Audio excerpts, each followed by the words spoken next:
Welcome everyone to today's episode of Getting In, a College Coach Conversation. I'm Sally Ganga from College Coach. Today is a big day for many high school seniors since this is coming out on December 15th. A lot of you are hearing or have heard very recently from colleges. If so, I hope you've received good news, and either way, treat yourself to some Ben and Jerry's ice cream or cheesecake or whatever your treat is. And get excited about what your current options are. So, know that there are going to be good things coming your way. Do not stress if you're one of the students who heard some bad news, because there will be good news too. On our second segment, Tova Javits and I will actually be discussing the various scenarios of early action, early decision, etc., and what to do now that you have heard.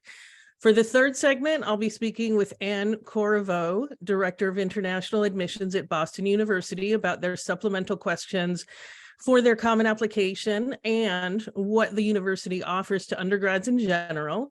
But first, and those of you who are watching this on YouTube or on the video, you see that I'm talking to Michelle Clifton, college finance expert here at College Coach, about federal student loan repayment updates and options. Welcome, Michelle.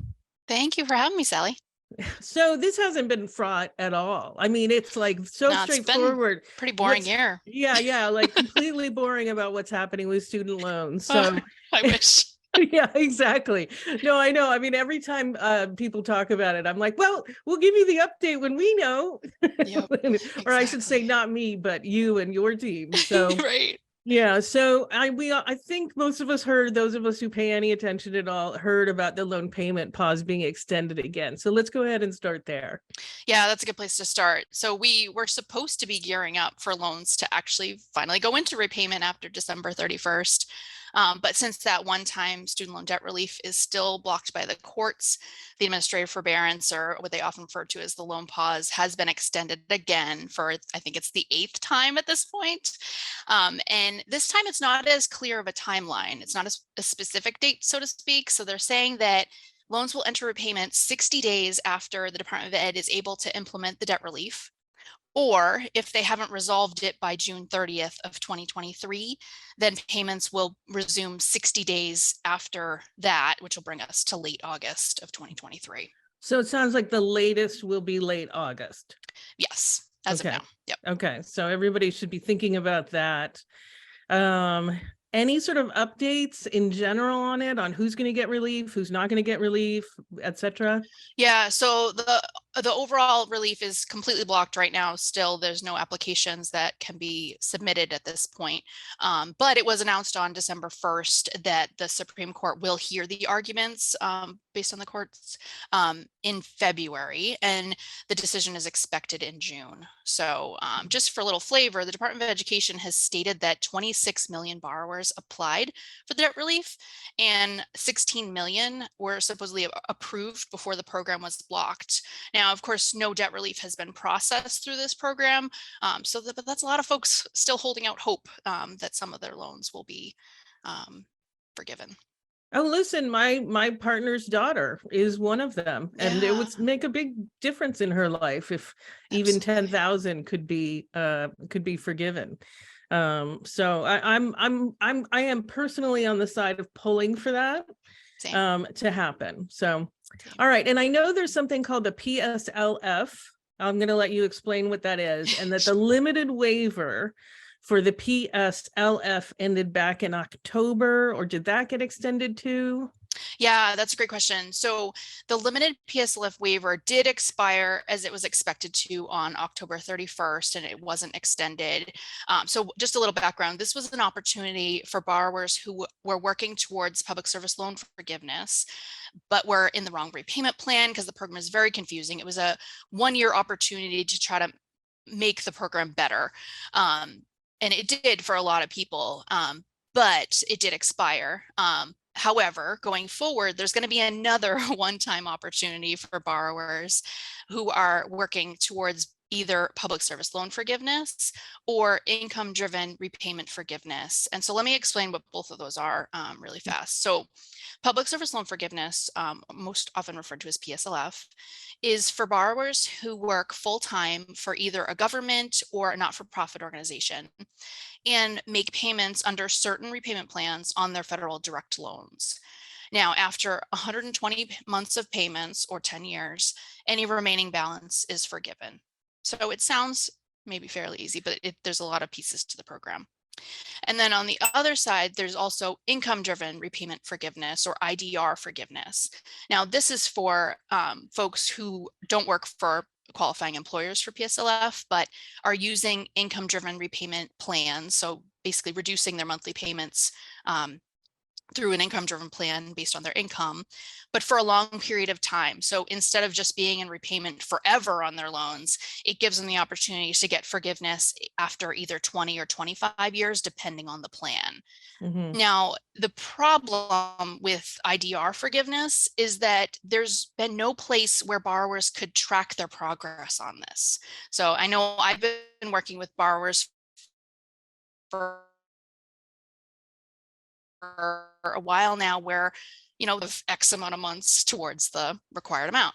So it also seems that servicers may have not been tracking this either, because this past April, the Department of Education announced a one-time account adjustment where they're going to go back and they're going to count all time that anyone has been in repayment, regardless of plan. They don't have to have been under an income-driven plan. It could be anytime they've been in repayment, and they're going to count that going forward as months towards IDR forgiveness. Mhm. And thankfully, they're going to start tracking this on studentaid.gov. So a borrower can log into their studentaid.gov account and see how many payments they have towards the required for IDR forgiveness. And that'll start in July of 2023. Mhm. I think that's So great. Well, I'm sorry, yeah, go ahead. no, go ahead. Well, I've read that often people have thought they were in a program and then it turned out that some little piece of red tape was off, Oh, even though absolutely. they've been working in good faith towards fulfilling their part of this. The other thing that I've read is, and I think it's important for people to know who feel like this might be an unfair advantage, is that often people in these loans have fully repaid the principal Oh, yeah. many times over, basically, but the Yep. interest rates are just so unfavorable that they can't get out from under it. So I just wanted to kind of throw that out there. Exactly. Yeah, and the income-driven plans can lead to that too. If your payments are low based on your income and you're not even covering the interest that's accruing, your loan is just growing over time. So you're never going to get out of that if there's no forgiveness eventually. Yeah, I have to So say I feel so grateful for my loans. I borrowed money to go to college, but it was back then it was called Stafford loans. The interest rates weren't low by today's metric, but I still managed to pay them off in 10 years because it that's was not a great. crazy amount. It was not, so yeah, my heart goes out to the people buried under these loans and kind of not in a position to pay them back. So Exactly. So not only are they going to count time and repayment, but they're also counting a couple other things too. So I'm assuming this is because of reporting issues, but they're also going to count deferments prior to 2013 mhm. as time in repayment, except for in-school deferment doesn't count. And then they're also going to make up what they're calling forbearance steering. So what they've said is that servicers have been known in the past as encouraging borrowers to choose forbearance, which is basically taking time off from paying your loans and not getting credit towards anything. So your interest is accruing, your loan's growing, and where they could have been, guiding them to use an income-driven plan during that Mhm. time so that they would make progress towards forgiveness. So what they're going to do is they're going to count any forbearance that was taken for 12 months or more at a time or 36 months cumulative. They're going to count both of those scenarios as time in repayment towards forgiveness. So Mhm. I mentioned all of this for IDR forgiveness, but they've also clarified that all of this is happening for PSLF as well. So, and in most cases, it's going to be automatic. So there's not a lot that borrowers have to worry about, which is really nice.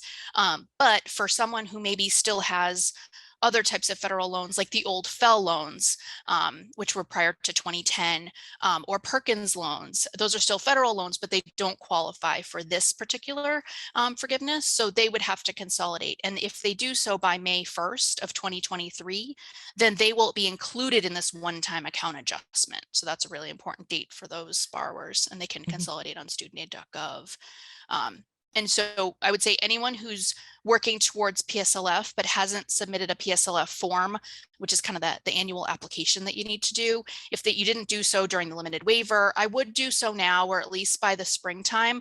That way, once your payment counts are adjusted in July through this one-time account adjustment, it'll have as much information as they need to give you a really good updated payment count for, so you know how much longer you have until forgiveness. And the PSLF form can be generated through the PSLF help tool on studentaid.gov/PSLF. Good. Anything else that borrowers should be doing now? Yeah, so I would say they should take a moment to confirm what type of loans they have and who is servicing them. There's been a lot of changes this past year for federal loans. So I would log into studentaid.gov with your FSA ID, username and password, review each loan, confirm the servicer, the loan type, the amount. For those who do have a new servicer and aren't set up with them yet, create an account on their website. Make sure your contact information is up to date, not only with your servicer and studentaid.gov. While you're there on studentaid.gov, use the loan simulator to estimate monthly payments so you can start planning. And remember that federal loans under the loan pause are still set to 0% interest. So any payment now is going to go towards the principal balance. So for those that aren't using income-driven repayment plans, it'll bring, well, either way, it's going to bring your principal down lower. So if you're using the standard plan or the graduated plan or any of the other plans that are based on, balance and interest rate and all that, reducing your principal could potentially reduce your monthly payment once that's going to be recalculated once loans finally go into repayment. So it'll save you interest over time. It'll help you make your repayment more manageable. So if you can tackle it during this time, we have extra time again. So make the most of this time, make it a priority. But also if you have higher interest rate debt like credit cards, use the time to tackle those. That way, once student loans do go into repayment, it's going to happen at some point. They are going to go back into repayment. It'll give you a little less stress once that time does come. All right, great. Thank you for honestly, truly such an important update. That impacts so many people. So thank you. All right, so now we're going to take a short break, and when we return, I'll be talking with Tova about early results.